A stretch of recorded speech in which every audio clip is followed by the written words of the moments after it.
God only grants victory to the brave. This is a series about the greatest figures in history, those truly worth learning from and following. Today, we will revisit the tragic yet magnificent life of a young king who became an eternal symbol of willpower and courage. He is Baldwin IV, the great leper king of Jerusalem. Born in 1161 in the Kingdom of Jerusalem, Baldwin IV was the son of King Amalric I and Queen Agnes de Courtenay. From a very young age, he displayed exceptional intelligence and a strong sense of responsibility befitting a future monarch. He learned history, military strategy, and the art of governance faster than anyone expected. Those around him believed a talented king was about to rise to lead the Crusader kingdom. However, fate had prepared an incredibly cruel trial for him. Around the age of 9, the royal physicians diagnosed him with leprosy, the most terrifying and incurable disease of the Middle Ages. The illness would slowly consume his flesh, paralyze his nerves, cause loss of sensation in his hands and feet, deform his face, impair his vision, and eventually lead to a painful death. It was essentially a death sentence hanging over a child. Many nobles and people at the time believed the Kingdom of Jerusalem was doomed. How could a boy suffering from a fatal disease possibly defend the Holy Land against the rising power of Saladin, the brilliant and ambitious Muslim leader? But Baldwin IV rewrote history with his own life. In 1174, at just 13 years old, following his father's death, Baldwin IV ascended the throne of Jerusalem. A sickly teenager became the supreme ruler of the most important Crusader kingdom. He did not run away, nor did he complain about his fate. Instead, he treated every day he was still alive as a gift from God to serve his nation. Baldwin IV was a king with deep faith and profound reverence for God. Even as leprosy ravaged his body, his devotion to the Lord never wavered. He saw his suffering not as a curse, but as a divine test and a calling. He prayed fervently, attended Mass devotedly despite his physical pain, and firmly believed that God had chosen him to protect Jerusalem and the Christian faith in the Holy Land. His strong Christian faith gave him the spiritual strength to endure unbearable physical torment and to rule with wisdom and justice. He often sought God's guidance in every important decision, viewing his kingship as a sacred duty entrusted to him by the Almighty. Throughout his 11-year reign, from 1174 to 1185, even as leprosy increasingly destroyed his body, causing him to lose sensation in his limbs, his skin to ulcerate, and his eyesight to deteriorate severely, Baldwin IV still personally led his armies. At first, he could ride into battle. Later, when he could no longer hold a sword, he was carried on a litter, but his eyes and spirit still burned with fighting resolve. The pinnacle of his heroism came in 1177 at the Battle of Montgisard. Baldwin was only 16 years old. Saladin led a massive army of tens of thousands of elite cavalry toward Jerusalem, determined to wipe out the Crusader kingdom. The odds were overwhelmingly against them.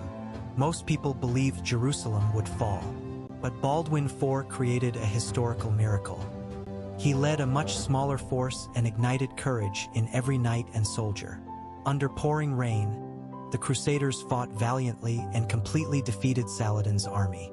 Saladin barely escaped with his life and retreated in humiliation. Jerusalem was saved from imminent collapse.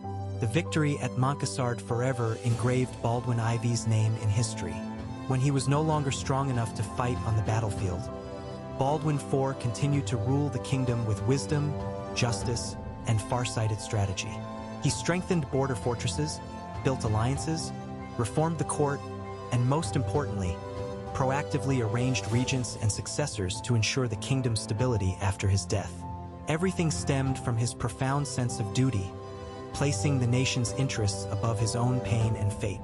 He once said, "When I was 16, I won a great victory. At that moment, I thought I would live to be 100. Now I know I shall not see 30. He also left a profound reminder: a king may move a man, a father may claim a son, but remember that even when those who move you be kings or men of power, your soul is in your keeping alone. When you stand before God, you cannot say, 'But I was told by others to do thus,' or that virtue was not convenient at the time. This will not suffice. Remember that." And the sentence that showed the heavy burden he carried: I am Jerusalem. What must I do? In March 1185, Baldwin IV passed away at the age of 24. His life was short, but his legacy is immortal. And now comes the most important part. This message is for you today. As you listen to this story, you may also be carrying your own diseases of modern life.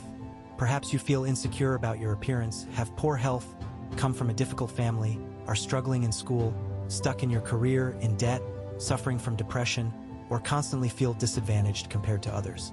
You often tell yourself, I'm not good enough, I'm not healthy, I don't have talent, my circumstances don't allow it.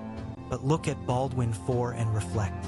A king afflicted with leprosy from childhood, whose body was falling apart day by day, who knew he would die young. Yet he still bravely led an entire kingdom, defeated the strongest enemy of his time, and left an unforgettable lesson for generations. You don't need a perfect body to achieve greatness. You don't need favorable circumstances to succeed. You only need willpower and courage like Baldwin. Today, if you feel like giving up because of a failure, remember that Baldwin still went to battle even when his limbs were numb and in excruciating pain.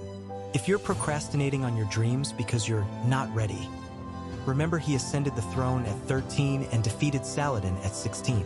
If you're complaining about an unfair fate, remember he chose to live meaningfully rather than live long but meaninglessly. A short life is not scary. A meaningless life is the real failure. You have the ability to change your life starting today. No matter where you are, no matter how difficult things are, stand up and take action. Turn your pain into motivation. Turn your limitations into reasons to work twice or 3 times as hard. Every morning when you wake up, ask yourself, today, will I live like Baldwin IV, or will I continue to complain and miss opportunities? You have that power. You just need to dare to discover it and move forward. The story of Baldwin IV is not just ancient history. It is a powerful reminder for each of us. God only grants victory to the brave. And the brave one is you if you choose to stand up right now. Like this video if you feel inspired. Share it with friends who need motivation. And comment below. Which great figure do you want me to cover in the next episode? Thank you for listening. Live bravely, live responsibly, and live meaningfully every day. See you in the next video.